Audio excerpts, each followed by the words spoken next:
अजित पवारांची राष्ट्रवादी दिल्ली विधानसभेच्या मैदानात 11 उमेदवारांच्या नावाची पहिली यादी जाहीर। बीडच्या मोर्चात धनंजय मुंडेंवर नेत्यांचा निशाणा। सर्वपक्षीय नेत्यांनी मागितला धनंजय मुंडेंचा राजीनामा। मुंडेंना मंत्रिमंडळातून हाकला अशी मागणी। वाल्मिक कराड हा बीडचा वाल्या, तर बीडच्या पालकमंत्र्यांमुळे सत्यानाश झाला। हे सगळं सुरू असताना ते मंत्रिमंडळात। आव्हाडांची धनंजय मुंडेंवर टीका। भर पत्रकार परिषदेत प्राजक्ताला अश्रू अनावर। धसांनी माफी मागण्याची केली मागणी। महिला आयोगाकडेही केली तक्रार।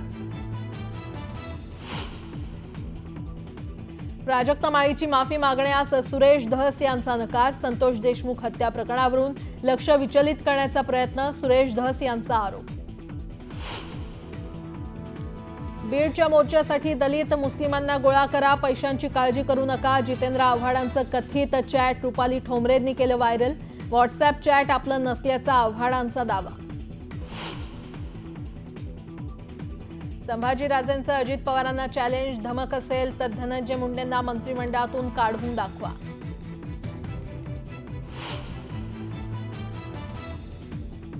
नवी मुंबई विमानतळावर उतरणार इंडिगोचं पहिलं विमान। प्रवासी वाहतूक करणाऱ्या विमानातून सुरक्षा प्राधिकरणाचे अधिकारी करणार तपासणी। खराब हवामानामुळे मुंबईकरांचा श्वास कोंडला। शहरातील हवेचा निर्देशांक 159 वर। अति खराब श्रेणीमध्ये हवेची गणना।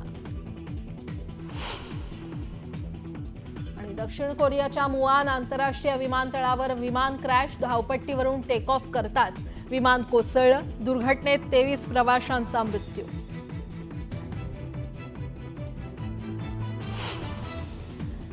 बातमीपत्राला सुरुवात करूयात। सुरेश धस यांनी परळी पॅटर्नच्या पार्श्वभूमीवर प्राजक्ता माळीचं नाव घेतलं आणि या विषयानं वेगळंच वळण घेतलं। सुरेश धस यांच्या विधानावर आक्षेप घेत आता प्राजक्ता माळीनं महिला आयोगाकडे तक्रार दाखल केली आहे।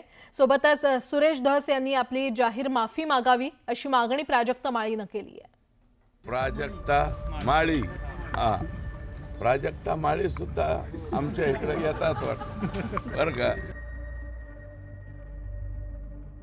ज्या कुत्सितपणे त्यांनी टिप्पणी केली आहे आणि हशा पिकवलाय, मी विनंती करते की त्यांनी तितक्याच विनम्रतेनं माझी जाहीर माफी मागावी।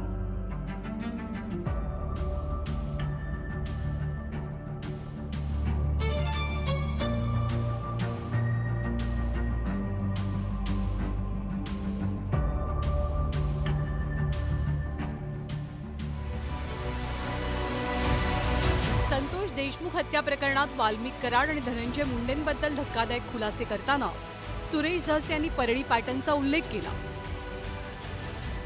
परळीमध्ये होणाऱ्या काही इव्हेंट्सचा दाखला देत त्यांनी अभिनेत्री प्राजक्ता माळीचं नाव घेत तिला विनाकारण या वादात ओढलं।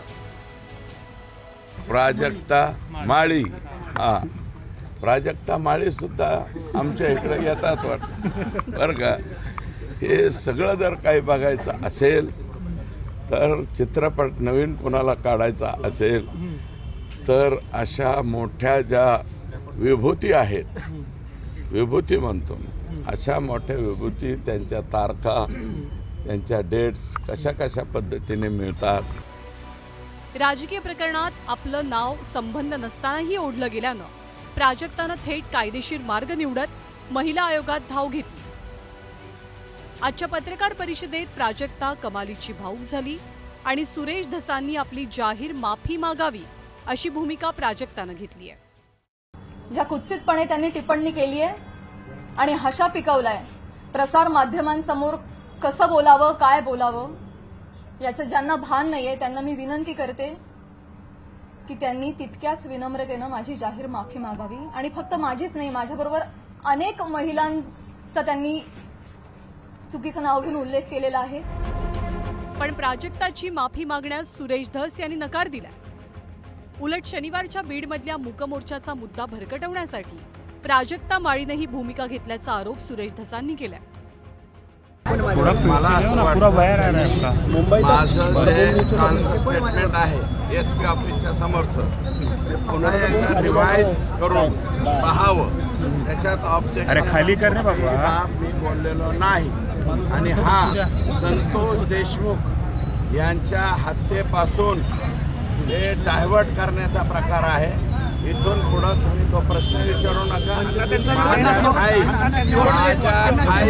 माझ्या ठाई प्राजक्ता माळी हा विषय संपलेला आहे.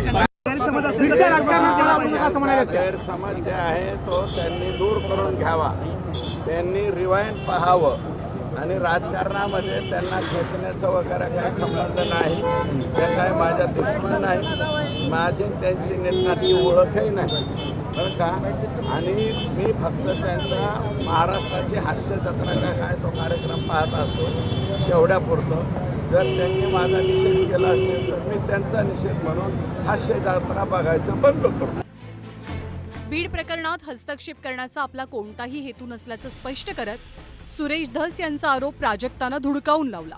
तुमच्या राजकीय हेतूसाठी तुम्ही कला क्षेत्रातल्या कलाकारांची नावं का जोडताय?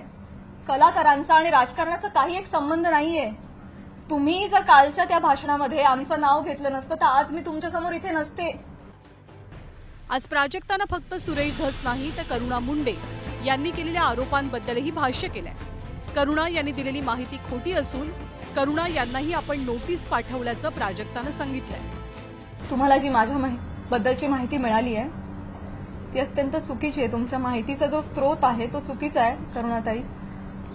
आणि आय एम शुअर की इथून पुढे तुम्ही कुठल्याही गोष्टीची खातरजमा केल्याशिवाय, शहानिशा केल्याशिवाय तुम्ही असं वक्तव्य करणार नाही. मी ऑलरेडी त्यांना देखील नोटीस पाठवली आहे, करुणाताईंना तेव्हाच पाठवली आहे आणि त्यानंतर त्यांनी काही वक्तव्य केलं नाही, त्या शांत बसल्या. त्यामुळे मी पुढे काही त्यांच्यावर कारवाई केली.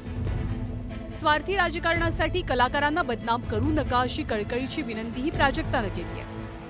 महाराष्ट्रामध्ये एक निर्भेळ वातावरण कला क्षेत्रातल्या महिलांच्या बाबतीत असलं पाहिजे आणि आम्ही सॉफ्ट टार्गेट होता कामा नये. कुठल्याही राजकीय व्यक्तींच्या स्वार्थापायी आमच्या नावांचा गैरवापर झाला नाही पाहिजे, हीच तर माझी विनंती आहे. राजकीय प्रकरणात दूरपर्यंत संबंध नसताना, कोणतंही कारण नसताना प्रसिद्ध अभिनेत्रींची नावं बदनाम करण्याच्या धस पॅटर्नचा सिनेसृष्टीतनं निषेध व्यक्त होतोय. धसांच्या कृतीविरोधात प्राजक्तानं आवाज उठवलाय. प्राजक्ताचे चाहते सुद्धा तिच्या पाठीशी खंबीरपणे उभे आहेत. पण स्वतःची राजकीय पोळी भाजण्यासाठी महिलांच्या आडून वार करणाऱ्यांच्या चुकीला माफी नाही अशी भावना सुद्धा आता तीव्र होतीये. Bureau report, news 18 Lokmat.